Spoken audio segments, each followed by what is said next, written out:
Alam mo ba guys kung paano mo mahanap ang original na record ng iyong sasakyan? Pumunta po sa tanggapan ng distrito ng LTO, record section, kung saan unang nakarehistro ang inyong sasakyan. Para kumpirmahin, humiling ng file, punan ang isang request form. Magpakita lang po ng isang valid ID, pagkatapos po may bayad sa processing fee.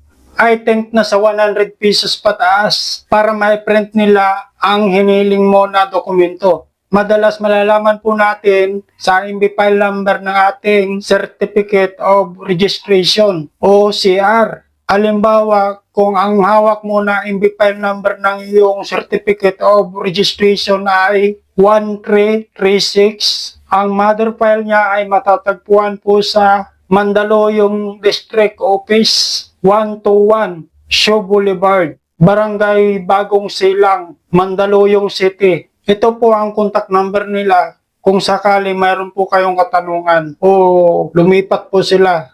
Ang telephone number nila 02-8532-2726. Nagbubukas po sila ng alas 8 ng umaga hanggang alas 5 ng hapon. Para naman po sa MB file number 1356, ang mother file niya ay matatagpuan po sa Marikina District Office, River Park, LOL Building, Ming Ramos Corner, GP Rizal Street, Barangay Santo Niño, Marikina City. Ito po ang telephone number nila, 02-7730-2672. Ang mother file naman ng 1364 ay matatagpuan po sa Novaliches District Office 1129, Barangay Kaligayahan, Quirino Highway, Novaliches, Quezon City. Ang telephone number nila 02-8356-9876. Mayroon pa po 02-8922-9061. Ang cellphone number nila 0917-892-6068. Kung ang MB file number mo ay 1372,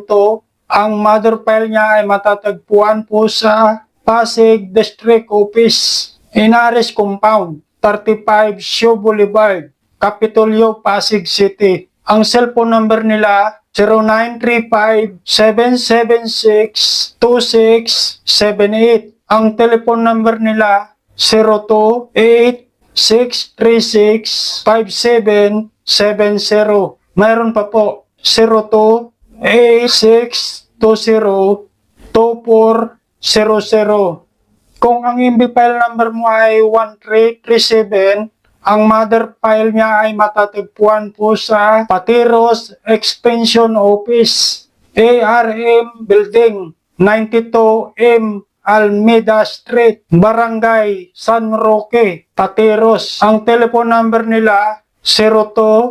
02-8294-0817. Okay guys, kung mayroon po kayong mga katanungan, mag-iwan na lang po kayo ng message para sa susunod ko na video. Yun na naman po ang tatalakayin po natin. Maraming salamat po. Sana nakatulong ang video na ito sa inyo. Hanggang sa muli. Bye-bye!